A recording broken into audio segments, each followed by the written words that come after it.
오늘은 배당 ETF와 함께 굉장히 자주 언급되는 커버드콜 전략에 대해 알아보겠습니다. 국내에서 월배당 ETF, 커버드콜 전략 등의 키워드를 활용하는 고배당 ETF가 많이 등장하고 있습니다. 특히 이러한 고배당 ETF들은 배당 수익률 8%, 배당 수익률 11% 등 높은 배당 수익률을 앞세워 홍보하고 있습니다. 유튜브에 커버드콜을 검색하면 커버드콜 전략을 통해 고배당을 수행하는 배당 ETF를 주제로 한 많은 해외 영상을 찾아볼 수 있습니다. 커버드콜 전략을 통한 ETF가 주목받는 이유는 높은 배당률 수익률 때문일 것입니다. 미국에 상장된 커버드콜 전략 활용 ETF 중 가장 많은 언급이 되는 ETF들입니다. 과거에도 XYLD, QYLD라는 ETF가 있었지만 JP모건이 커버드콜 전략을 활용한 ETF를 출시하면서 또 한 번 많은 주목을 받고 있는 듯합니다. 국내 자산운용사들도 커버드콜 전략을 활용하는 ETF를 만들어내고 있습니다. 국내 자산운용사들은 해외에서 인기가 많았던 ETF와 유사한 ETF를 출시하곤 합니다. 미래에셋 자산운용의 타이거 미국 나스닥 100 커버드콜, 삼성 자산운용의 코덱스 미국 S&P 500 배당규조 커버드콜이 대표적인 커버드콜 활용 ETF입니다. 관련 기사를 검색해보아도 월배당, 고배당이라는 키워드를 앞세워 다양한 커버드콜 ETF 상품이 시장에 나오고 있는 것을 확인할 수 있습니다. 배당률 12%, 쏟아지는 월배당, 제2의 월급 등 눈길을 사로잡는 단어들이 많이 보입니다. 테슬라에 커버드콜을 적용한 ETF까지 출시되었다고 합니다. 한국인이 좋아하는 주식에 한국인이 좋아하는 투자 전략을 조합해서 투자 상품으로 출시하였습니다. 커버드콜 전략은 장단점이 비교적 명확한 투자 전략입니다. 커버드콜 전략의 개념을 이해해야 커버드콜 전략을 기반으로 하는 ETF의 장단점을 이해할 수 있습니다. 커버드콜 전략을 활용하는 ETF의 장단점을 이해하고 난 뒤 나의 투자 성향에 부합하는 상품인지 아닌지를 체크해봐야 할 것입니다. 그래서 오늘은 커버드콜 전략 소개, 커버드콜 장단점, 커버드콜 ETF 성과 분석 순으로 영상을 만들어 보았습니다.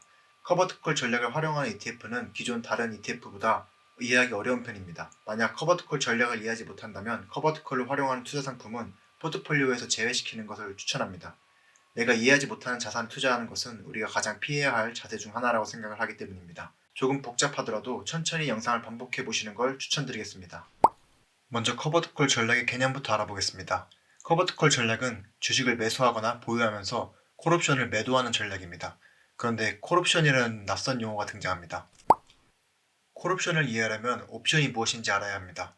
옵션은 만기 시점에 미리 정해둔 행사 가격에 사고 팔 수 있는 권리를 주고받는 계약을 말합니다. 사거나 팔 권리를 가질 사람은 미래 시점의 가격에 따라 옵션을 행사할지 말지 결정하게 됩니다.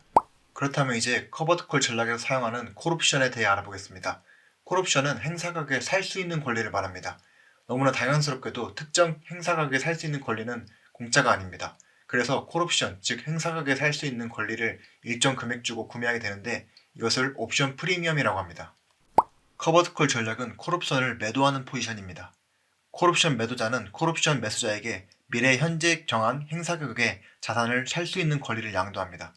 콜옵션 매수자는 권리를 양도받은 대가로 일정 금액의 옵션 프리미엄을 지불합니다. 그림을 통해 가상의 상황을 가정하여 콜옵션 매도자의 손익이 어떻게 결정되는지 이야기해드리겠습니다. 먼저 30일 후에 X1에 살 권리를 100원에 거래하는 계약을 맺었다고 가정해보겠습니다. 여기에서 100원이 옵션 프리미엄입니다. 만약 기초자산 가격이 오르지 않아서 A1 이하라면 콜옵션 매수자는 콜옵션을 행사하지 않을 것입니다. 결과적으로 콜옵션 매도자는 주식은 그대로 가지고 있고 옵션 프리미엄만큼 이득을 보게 됩니다. 반대로 주식 가격이 올라 B 지점이 되면 옵션 프리미엄을 받았음에도 불구하고 수익이 0원이 됩니다. 주식을 저렴한 가격에 팔아서 손실이 발생하기 때문입니다. 주식의 가격이 증가할수록 콜옵션 매도자가 손실을 보게 되는 구조입니다.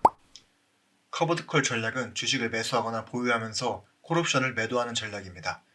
주식의 가격이 낮을 때는 커버드콜 전략이 단순하게 주식을 보유하는 것보다 더 많은 이익을 낼 수 있습니다. 이것이 커버드콜 전략이 추구하는 바입니다. 그런데 주식의 가격이 일정 수준 이상으로 상승하게 되면 약속된 행사 가격에 주식을 판매해야만 합니다. 주식의 가격이 상승한다면 콜옵션 매수자는 콜옵션을 행사하고 커버드콜 전략의 콜옵션 매도자는 옵션 프리미엄으로 이익이 제한되어 버립니다. 결과적으로 커버드콜 전략은 하락장 및 횡보장, 그리고 완만한 상승장에 유리한 전략입니다. 옵션 프리미엄으로 인한 추가 수입으로 수익률을 개선하고 이를 통해 고배당이 가능하게 됩니다. 단, 일정 기울기 이상으로 주가가 상승하는 상승장에는 콜옵션 매수자들이 콜옵션을 행사하여 옵션 프리미엄으로 이익이 제한됩니다. 결국 콜옵션을 행사하는 가격권에 들어가면 전체 수익률이 낮아지는 구조입니다. 그렇기 때문에 커버드콜 ETF 상품들을 살펴보면 변동성이 낮은 주식들을 선별하곤 합니다. 많은 인기를 끌고 있는 제피 역시 변동성이 적은 주식을 선별하는 과정을 거칩니다. 변동성이 낮은 주식이 변동성이 높은 주식보다 커버드콜 전략에 적합하기 때문입니다. 결과적으로 커버드콜 ETF는 상승장에 시장과 함께하기는 어려운 편에 속하는 전략입니다. 물론 현재 커버드콜 ETF들은 보유 주식 수량만큼 콜옵션을 매도하는 것이 아닌 전체 중 일부 비중으로 콜옵션을 매도하여 추가적인 수입을 목표로 하고 있습니다. 그렇기 때문에 시장의 성장과 어느 정도 함께할 수 있지만 하락장과 횡보장에서 옵션 프리미엄으로 이익을 보는 것의 대가로 시장의 성장에 온전히 함께할 수는 없습니다. 커버드콜의 전략은 무적의 만능 전략은 아닙니다. 미국 및 국내에 상장된 다양한 커버드콜 ETF 상품들이 존재합니다. 대표적으로 타이거 미국 배당 3% 프리미엄 다우존스는 인기 많은 슈드에 인기 많은 커버드콜 전략을 더한 ETF입니다. 다음으로 커버드콜 ETF들의 투자 성과를 살펴보겠습니다. 대표 커버드콜 ETF들의 배당 수익률입니다. 주가는 2024년 2월 18일 종가 기준으로 하였고 배당금은 2023년 배당금 기준으로 하여 배당 수익률을 산출하였습니다.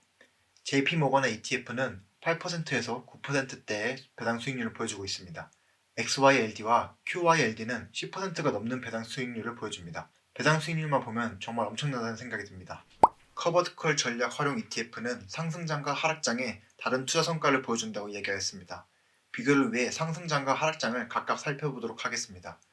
커버드콜 유무 외에도 투자 종목이 다르기 때문에 완전한 비교는 불가능하지만 커버드콜 ETF의 상승장과 하락장의 성과를 알아보기 위해 제피와 S&P 500을 추정하는 SPY를 비교해 보겠습니다.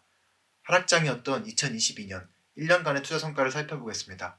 제피는 연수익률 마이너스 3.53%, SPY는 연수익률 마이너스 18%를 기록하였습니다. 하락장에는 확실히 커버드콜 ETF인 제피가 좋은 투자 성과를 보여줍니다. 최대 낙폭 역시 제피는 마이너스 12.99%, SPY는 마이너스 23.93%로 제피가 훨씬 더 좋은 결과를 보여줍니다. 하락장에서는 확실히 커버드콜 ETF의 성과가 좋습니다. 다음으로는 상승장이었던 2023년 1년간의 투자 성과를 살펴보겠습니다. 제피의 연수익률은 9.81%, SPY의 연수익률은 26.19%입니다. SPY 수익률이 커버드콜 ETF인 제피의 수익률을 크게 압도합니다. 앞서 이야기한 콜옵션 매수자들이 콜옵션을 행사하여 커버드콜 전략의 ETF는 수익률이 제한되기 때문에 상대적으로 낮은 투자 성과를 보여주는 것입니다. 일정 기울기 이상으로 상승하는 상승장에서는 커버드콜 전략은 수익률이 낮을 수밖에 없습니다.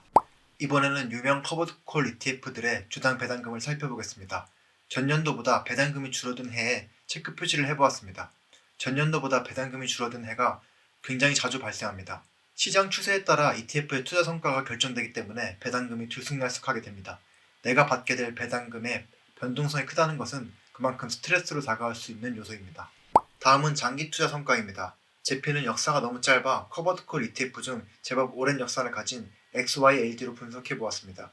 2014년부터 2024년까지 투자 성과를 비교하였습니다. SPY의 연수익률은 12%입니다. 반면 XYLD의 연수익률은 5.99%입니다. 커버드콜 투자 상품인 XYLD가 투자 기간이 길수록 투자 수익률이 감소하는 것을 확인할 수 있습니다. 개인적인 의견으로 장기적 관점에서 먼 미래를 준비하는 분들보다는 중단기 미래 배당이 중요한 은퇴를 앞두신 분들께 적합한 투자 상품이 아닐까 싶습니다. 투자 전략 부분에서 이해하기 어려운 부분이 있어 사전 공부가 꼭 필요한 투자 상품이라고 생각됩니다. 오늘 저의 영상뿐만 아니라 커버드콜 이론을 설명해주는 다양한 자료를 통해 투자 상품을 명확하게 이해하시고 투자 성향에 맞게 투자하시면 훨씬 더 좋은 결과가 있지 않을까 싶습니다. 오늘은 최근 굉장한 인기를 끌고 있는 커버드콜 ETF에 대해 알아보았습니다. 영상을 보시다가 추가로 궁금하신 점은 댓글을 달아주시면 최대한 답변하도록 노력하겠습니다. 오늘도 영상을 시청해주셔서 감사합니다. 더욱 알찬 영상으로 다시 돌아오겠습니다.